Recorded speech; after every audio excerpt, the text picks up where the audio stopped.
Opa, seja muito bem-vindo, seja muito bem-vinda, Thiago Aguiar por aqui, especialista em desenvolvimento mobile tanto Android quanto iOS, e no vídeo de hoje eu quero compartilhar com você como você pode acessar o seu próprio banco de dados, as suas requisições das suas APIs, qualquer coisa do ponto de vista de dados, né, tanto local quanto remoto, via o Google Chrome, via inspetor do próprio Google Chrome, para você conseguir lá na frente, conseguir melhorar o seu desenvolvimento e também ficar mais produtivo durante o seu dia a dia. Porque se você já trabalha com um banco de dados local, por exemplo, ou até mesmo frameworks como o próprio Retrofit, você sabe que visualizar o JSON utilizando essas ferramentas não necessariamente é a melhor visualização, né? Não é a visualização mais agradável que a gente pode ter. Então, a gente vai usar aqui uma biblioteca bem famosa para a gente brincar e visualizar isso daqui acontecendo. Então, eu vou ver aqui, eu vou te mostrar ao vivo, tá? A gente vai conseguir utilizar o próprio Google Chrome para a gente usar o aplicativo Android nativo e visualizar as coisas que estão acontecendo na nossa aplicação.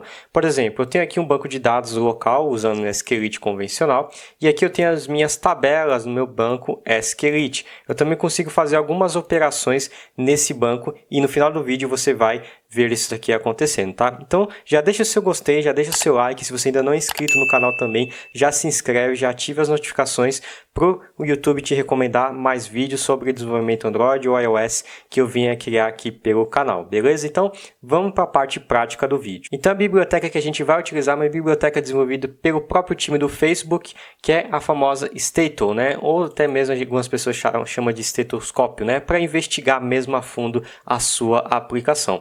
Então, a gente vai adicionar as dependências do Stato aqui. Eu tenho uma colinha aqui da dependência para facilitar a nossa vida. Mas, basicamente, é a versão 1.5.1 no momento que eu estou gravando esse vídeo. Você pode acessar também a documentação do próprio Stato, que eu já vou abrir aqui para você. Então, eu só vou arrumar as aspas aqui, tá? E aqui no site oficial, que é do próprio Facebook, que é o facebook.github.io/Stato, ele nada mais é do que uma ponte, né, para fazer o debug entre aplicações Android, utilizando aí o core mesmo do Google Chrome, utilizando o inspector do Google Chrome. Então a gente vai precisar dessa dependência para que ele funcione, que é a dependência core, e também do OK HTTP, né, o OK HTTP 3, que é a versão mais recente para a gente fazer a interceptação, a gente interceptar as requisições das nossas APIs, utilizando aqui esse framework. Então eu vou sincronizar as minhas dependências.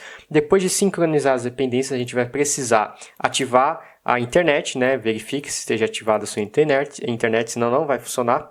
E também verifica se você já adicionou uma classe de application. Então, eu vou criar uma classe aqui de application chamada de app. Pode estar utilizando tanto Java quanto Kotlin. E a gente precisa herdar as propriedades da classe application lá do android.app.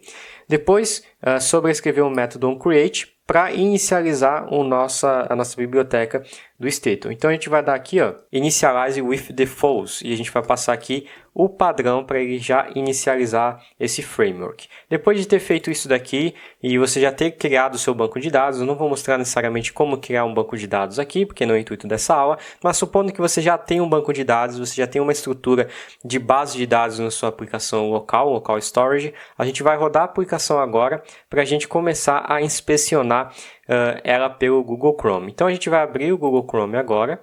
Você precisa acessar aqui o Chrome inspect, tá? Chrome //inspect, e aí ele vai identificar o seu simulador, se ele estiver executando já com a configuração correta. E aí você também precisa ativar aqui nas applications, né? Senão ele não vai executar o seu app.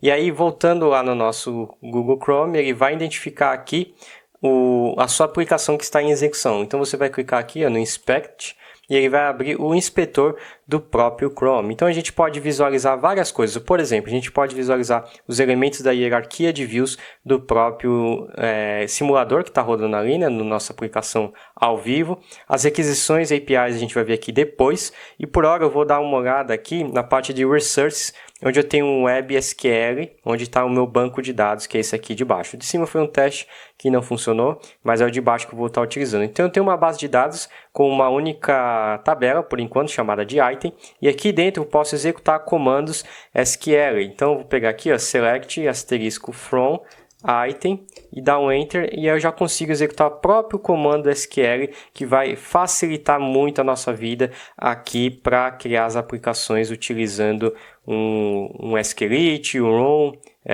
um outro qualquer framework que você tenha do universo do Android, tá? Então esse daqui a gente utiliza para fazer a interceptação das chamadas local storage. Agora, para fazer via API, a gente precisa de uma URL batendo na internet. Novamente, agora fazendo a parte da requisição da API, a gente precisa interceptar também a requisição utilizando o OK HTTP Client 3. Então a gente adiciona o ADD Network Interceptor também para o State Interceptor, e aí quando a gente rodar a aplicação, ele vai interceptar as chamadas da nossa API do Retrofit. Então, eu já testei com o Retrofit, funciona bem com o Retrofit, você pode testar com outros clientes também. Eu acredito que vai funcionar muito bem também, mas a gente pode validar isso daqui. Então, eu vou clicar aqui no Inspect, e aí depois de algum tempo ele vai fazer uma requisição para mim. Eu até marquei para ele fazer com um certo delay, com certo atraso. Deixa eu rodar aqui novamente para a gente ver isso aqui acontecendo. Então deixa ele aparecer aqui, eu vou inspecionar, ele vai fazer a chamada, depois que ele fizer a chamada, ele vai cair e mostrar a chamada aqui. Então aqui, ó, a nossa chamada da requisição, uma aplicação normal com JSON, retornou status 200, e aqui eu posso ver as respostas direto da minha aplicação aí de um teste que eu vim fazendo até então, tá? Então a gente consegue visualizar tanto os headers e também o response do nosso JSON. Isso funciona também para página web, HTML, né, com resposta HTML, imagens e assim por diante, tá bom? Então, se você gostou, clique no gostei, não esqueça de se inscrever no canal, ativar as notificações e põe nos comentários, diz aí nos comentários se você já conhecia essa biblioteca, esse framework do Facebook, se você já utilizou, se você não utilizou, como que você fazia para fazer a depuração do seu banco de dados, do seu SQLite e também utilizando o seu Retrofit, como é que você fazia aí? Põe nos comentários para eu saber, tá bom? Então eu vou ficando por aqui e te vejo na próxima aula.